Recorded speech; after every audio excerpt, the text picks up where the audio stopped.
नंदेश्वर नाम के एक गांव में आरव नाम का एक आदमी रहता था।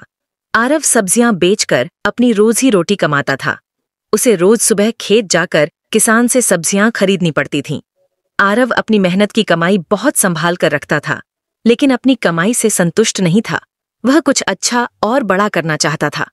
एक दिन आरव सब्जी बेच रहा था जब उसने देखा कि एक बूढ़ी दादी अपने सिर पर टोकरी लेकर सब्जी ले लो, ताजी सब्जी ले लो कहती हुई सब्जियां बेच रही थीं। आरव यह देखकर हैरान हो गया, क्योंकि जब तक वह पहुंचता गांव वालों को दूसरी सब्जी की जरूरत ही नहीं रहती थी। आरव को यह बात समझ नहीं आई। उसने सोचा कि कल वह और जल्दी आएगा और जरूर कुछ बेच पाएगा, लेकिन अगले दिन भी वही हुआ। अब आरव जानना चाहता था कि बूढ़ी दादी रोज इतनी जल्दी सब्जी कैसे बेच लेती है। वह उनका पीछा करने लगा। दादी को पता चल गया। उन्होंने मुड़कर कहा, बेटा, तुम मेरा पीछा क्यों कर रहे हो? क्या जानना चाहते हो? आरव बोला, दादी, आप रोज इतनी जल्दी सब्जी कैसे बेच लेती हैं? मैं किसानों से सब्जी खरीदता हूं और बेचने आता हूं, लेकिन कई दिनों से मैं कुछ भी नहीं बेच पाया हूं। दादी ने पूछा, तो बेटा, तुम रोज क्या करते हो?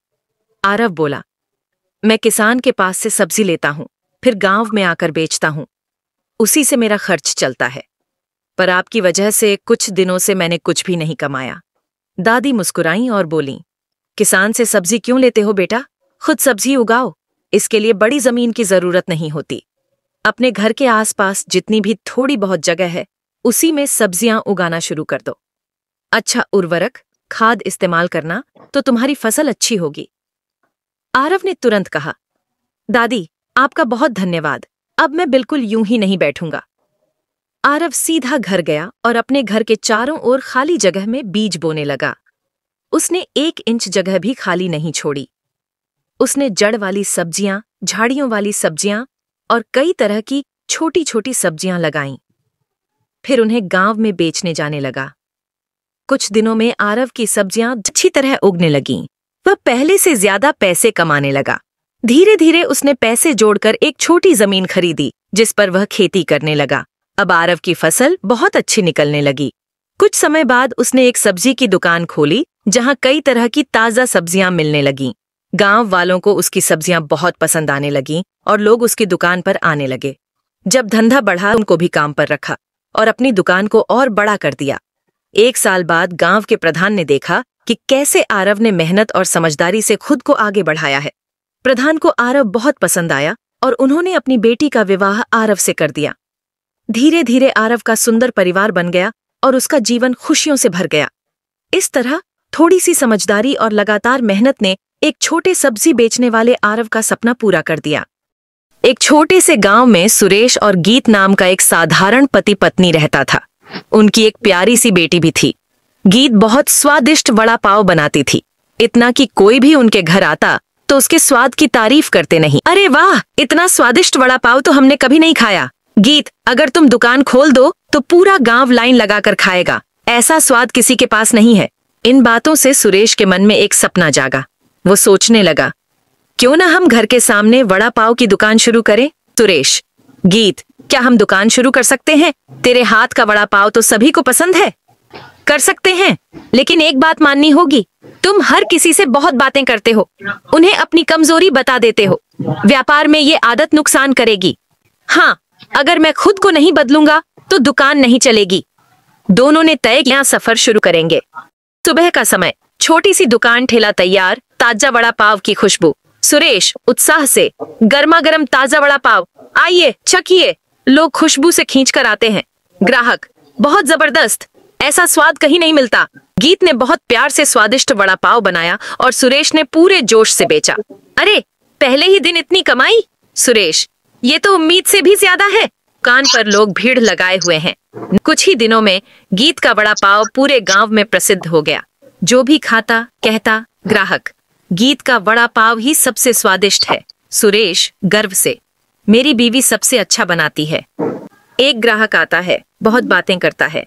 ग्राहक, भैया, आपका वड़ा पाव तो कमाल है, बिल्कुल आपकी बीवी जैसा। वो सुरेश को बातों में उलझाता है। सुरेश की कमजोरी थी किसी भी आदमी की बातें सुनकर उसमें खो जाना। कई लोग उसकी इसी कमजोरी का फायदा उठाने लगे।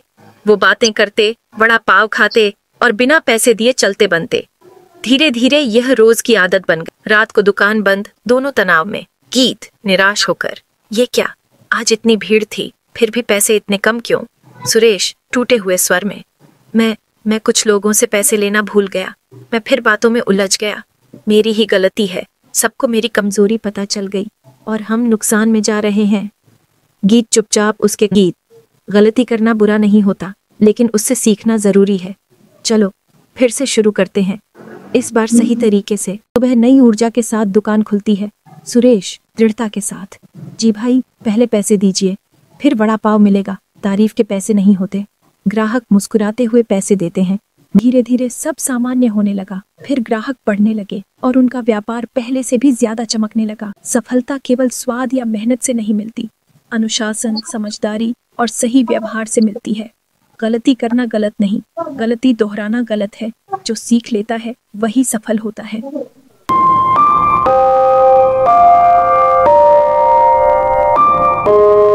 एक शहर में भाविका नाम के बहुत प्यारी लड़की थी। भाविका बहुत समझदार थी, पर वो पैरों से अपाहिज थी। भाविका रोज सपने देखती थी कि वो डांस कर रही है, भाग रही है, पर जब उसकी नींद खुलती तो उसे अपने अपाहिज होने का बहुत दुख होता। भाविका अपने मम्मी पापा की सारी बातें मानती थी, जैसे सब्जियां खाना, होमवर्क करना, पौधों को पानी डालना। इसलिए भाविका उन दोनों की बहुत लाडली थी। मम्मी पापा भाविका को हमेशा खुश रखना चाहते थी, इसलिए उसे कभी बीच ले जाते या कभी पाद में। पर भाविका खुश नहीं थी, क्योंकि भाविका का कोई दोस्त नहीं था।